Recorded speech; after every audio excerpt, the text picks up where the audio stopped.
But I will let you in on a secret that I do when I plan my classes, and that is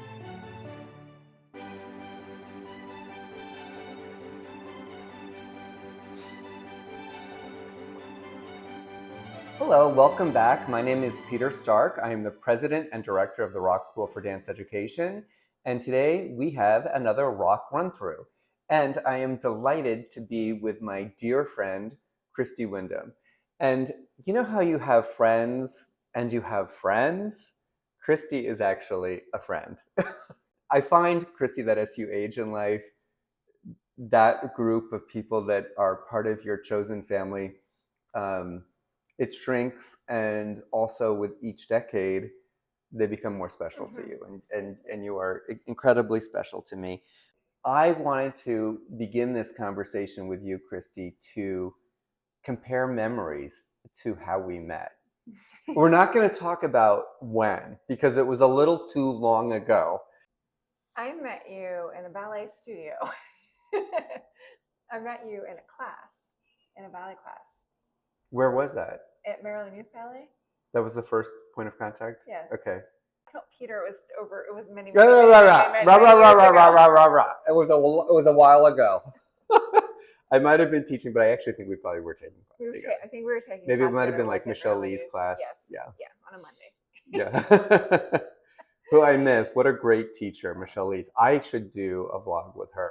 Every teacher has a teacher in their head, and she's one of the 3 teachers in my head. How is Michelle Lee's in your head? So first of all, to introduce Michelle Lee's, she was a ballerina with Washington Ballet under Ben Stevenson. And then she was the primary teacher at Maryland Youth Ballet for a number of years and was the lead teacher for many star dancers, including Julie Kent, Susan Jaffe. She just really broke things down in a way that I could relate to, and just very no nonsense. And it spoke to me. I'm a technician, and the way that she broke things down was very clear and black and white, and that's how she is as a teacher. And the simplicity of actually her combinations and the repetition, and so that's what she did for me. What about you? Well, number one, I think she's a very strong woman and a very direct woman, and but not sort of like hyper emotional or mad. It was just very matter of fact in her presentation. We all say, "Oh, I trained that dancer," whereas the reality is that it takes many teachers to train a dancer. But I do feel like you need different teachers at different times. When I first started teaching, I was actually covering classes for Eric Hampton, who was a wonderful teacher and choreographer in Washington, D.C., and Eric was diagnosed with ALS. And they actually hired me to shadow him and to jump in should something happen with his ALS. And the very first class, he fell out of the stool, and I took over his teaching schedule. So that's how I became a teacher. So I walked into a class of exceptional talent and a full schedule. Right.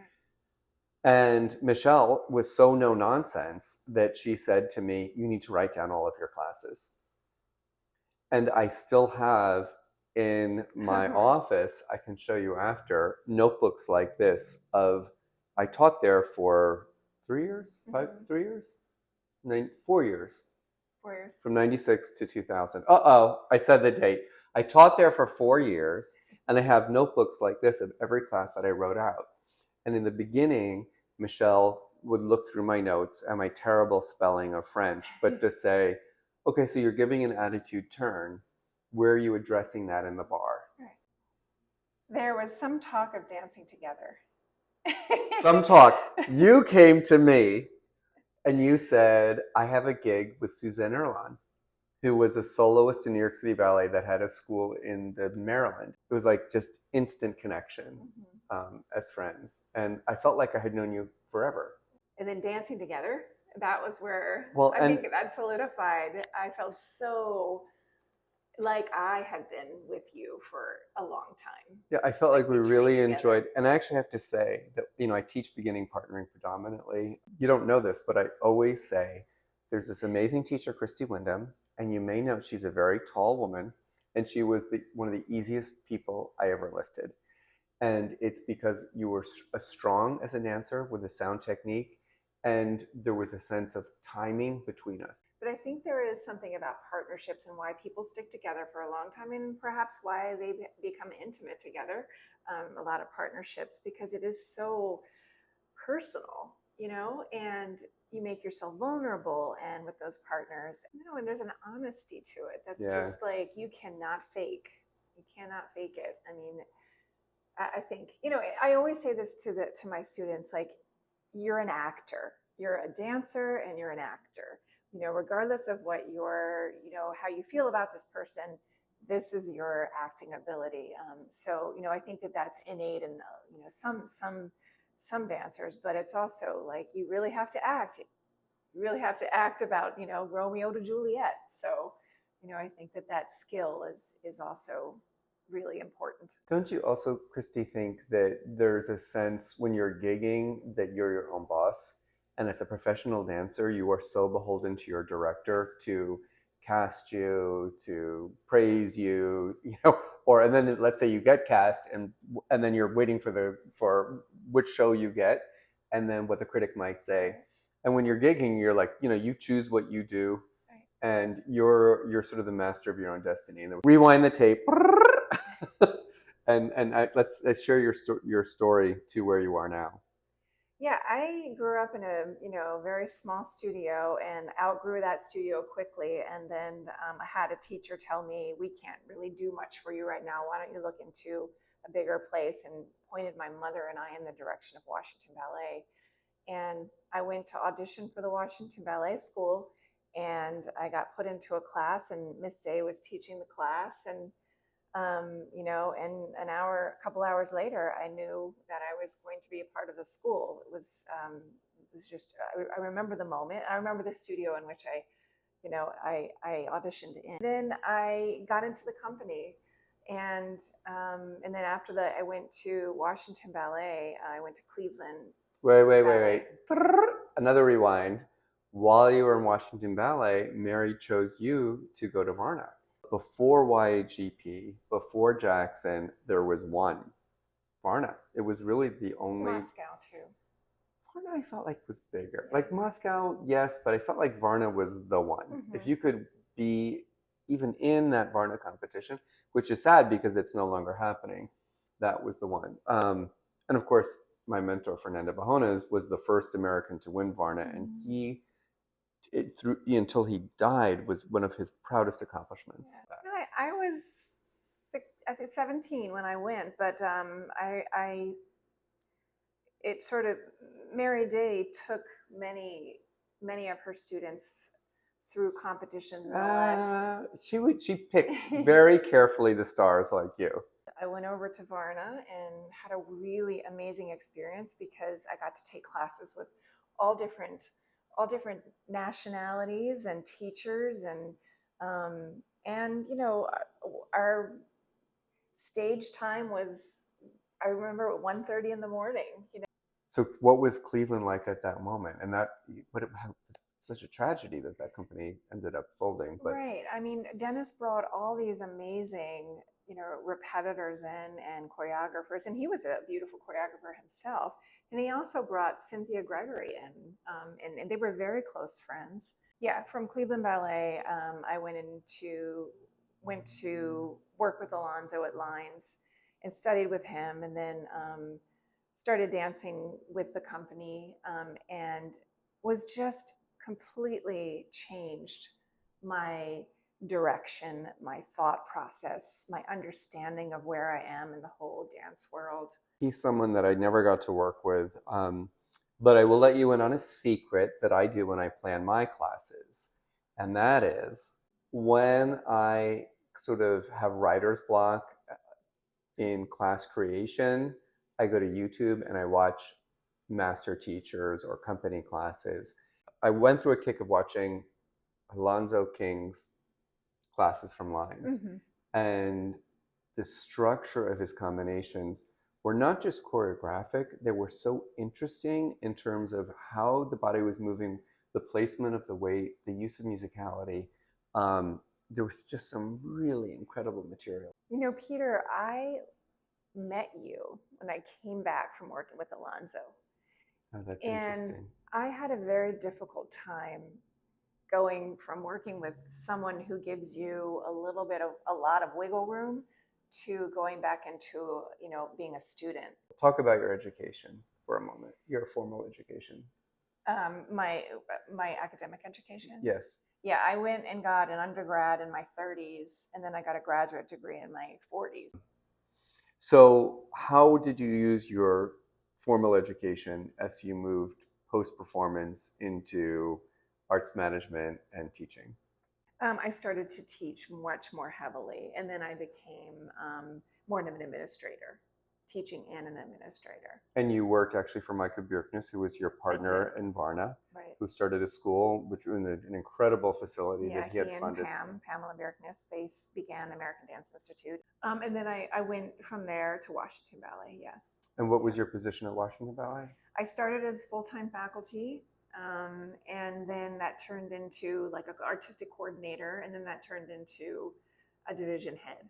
And But it was with Septime I started, Septime and Weber Kiwan Han, and Kiwan Han, who was my colleague from Boston Ballet. Ki and I danced together, and I consider him a dear friend also. And Ki was an instrumental in my mentorship as a teacher, and he's one of the 2, 3 people in my head when I teach.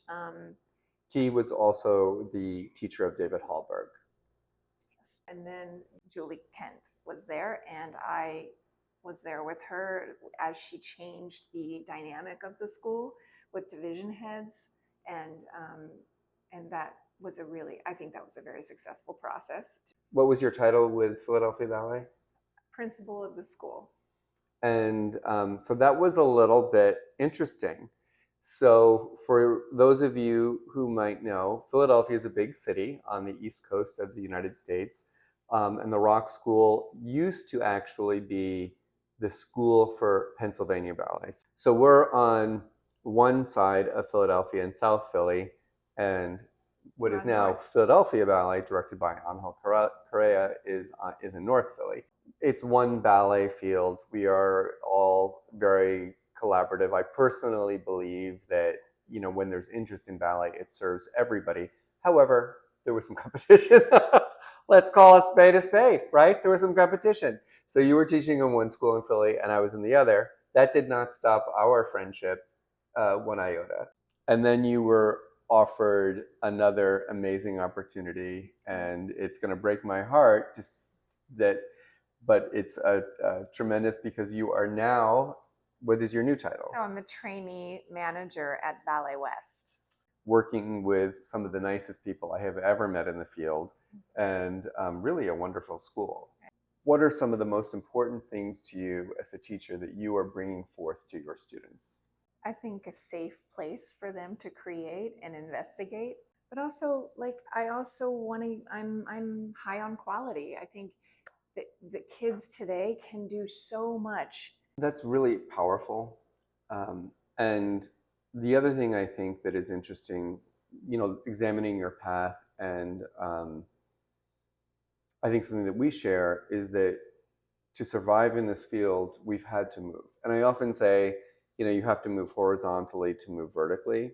But in those moves, you have to be open to different modalities, methodologies, and style. As teachers, we are using repetition to create a muscle memory. Mm-hmm. How are you able to be repetitive so that there's a core curriculum, but also encourage open-mindedness? Well, I always say that you're creating trust in your own technique. And then once you build that layer of trust, then the student can start looking at other options. And a lot of those other options are artistic options. It's hard because I think you and I know, we end up parenting in the ballet studio. And that is part of parenting. And it's part of what I love. Because I love those aha moments with students where they get it and you see that light bulb going off and you're like, and I get to witness that moment. I was going to share with you, we were talking about that earlier. I'm the youngest of five, but there's a big gap. I was an afterthought, which my parents told me very matter of factly. So there's four siblings, almost 10 years, and then me. Um, and it's interesting because I have like the same memory as my siblings from different time periods. Like, remember mom and dad used to do this, but I wasn't there when they were there, but it's the same. And I kind of feel that we had that with some of our training, particularly working with Mary Day and Washington Mm-hmm. Ballet, that we worked in Washington at different times, but we have like similar memories from different time periods. Talk a little bit about Mary Day, who is really one of the formative teachers in America, and of course the founder of Washington Ballet, the teacher of Kevin McKenzie, the former director of American Ballet Theater, Amanda McCarroll, so many others. Share a little bit of your experience of Mary as a person and as a teacher. She had an eye for quality, which is why she produced so many amazing dancers. I think that she deeply cared. She was a grande dame. Yes, I mean, and she had even for a physical presence. yes, and Yeah. she the Merriweathers were her friends, the Kennedys were her friends. I mean, Mhm. she really had this kind of It wasn't put upon. It was natural. It was this yeah, natural gravitas when she walked into the room, even as a much older lady. You felt, here is somebody important. yes, I have a um, funny story to share. So I joined Washington Ballet, and she was an older lady at this time. She was in her 80s, and a Southern lady, and very formal. So there wasn't a dress code in the company, but you were expected to be neat. You couldn't, at that point, it goes in and out of fad. But I remember once I had people cut their shirts and snap. But anyway, I was wearing black tights, white socks, white shoes, and had cut my T-shirt at the waist so that I didn't have to cut it in. But it was a clean line. At that point, I had a fit belly, but you couldn't see the belly; it was below, and I thought I looked very proper. And she called me into her office. She said, "Have a seat." And she said, "Why?" We could all imitate her, which I won't do, but everybody could imitate her. She had a very high pitched voice. And she said, "Why, Peter? I just need to know why." And I said, "I'm sorry, Miss Tay, I don't think I understand." She said, "Why are you wearing those rags?" I mean, she really wanted Yeah, you to represent, yeah, yeah. right? No, so I was the last of the round. I Ambassador. was like, okay, Yeah. better get a longer T-shirt. I got to tuck that in. Yeah. Yeah, this is the woman who taught Virginia Johnson and Georgia Engel and Shirley MacLaine, the Oscar-winning actress. The other thing I do remember some things, though, technically that I will share, and you might have other memories. She also did coach me for the Helsinki International Ballet Competition. Mm-hmm. I was a non-competing partner to a woman named Elizabeth Mertz, who went on to dance with American Ballet Theater. She won the bronze medal, so I got to go through all the rounds. She won the medal. I remember her coaching us in Black Swan, talking a lot about eyes. Mm-hmm. There's the moment where um, the white swan comes on, and of course, when you're doing it in a concert form, you don't have the white swan, and then the black swan sort of covers her up. And I remember her saying to me, "You need to really be thinking about, use your eyes. Is that the one? Is that the same one? Is that the different one? What was the other girl I saw?" And really where I was putting literally my eyeballs. The other thing I remember her coaching a lot is elbows. And at one point she said, "I should just call it Washington School of the Elbows." But yeah, I mean, I guess I'd forgotten about that Mary actually found Mm-hmm. an amazing choreographer Mm-hmm. to come in as the founding Resident resident choreographer. choreographer and started, immediately with a rep. Didn't do, for instance, I mean, they did do classical ballets, Nutcracker, and so forth, but really founded the company with a choreographer and a repertory that was unique, Right. which is very visionary, Mm-hmm. actually. Mm-hmm. I mean, I think she probably wanted to do big ballets, but the budget was this. I'll share one more Mary Day story. And interestingly, we all have a lot of Mary Day stories. She always had Bedlington Terriers, which look like little lambs. And they have a very straight Roman nose with like a poof of hair right here. And we were at a party at her house, and she had a lovely home. There was a basket of beautiful fresh flowers, Peonies, probably. whatever they were. But you know how when you see fresh flowers that are just so perfect, you want to touch them like, is that real or is that wax? So I went to touch the flower, and she slapped my hand and said, "Peter, There are two things you must never touch: fresh flowers and Jasmine's pompadour. One of the things that I do think the ballet world is one degree of separation. You know, there's that Kevin Bacon game where it's like 7 degrees of Kevin Bacon. There's like 1 degree in ballet. And the longer you stay in this field, you do see the same people again and again. I know we're going to work together again. I know we're going to see each other often. And I'm delighted at your new chapter. They're lucky to have you. Until next time, thank you for tuning in to this vlog. If you want more information, you can visit the Rock School's website or see our Facebook or Instagram post. And I'll catch you next time. Bye-bye. All right, what to do in Philly on a Sunday? This one is run by the Philadelphia Horticultural Society. So you can see lots of beautiful plants. Look at these beautiful orchids over here against the wall. Isn't that great? And you have all of Philadelphia out enjoying themselves. And you know what's actually great about this place? You order and pay on an app. So whenever you want to leave, you can leave, or you can order more. But you're not waiting for someone to bring you the check. I'm telling you, Philly is the way to go. I love Philly.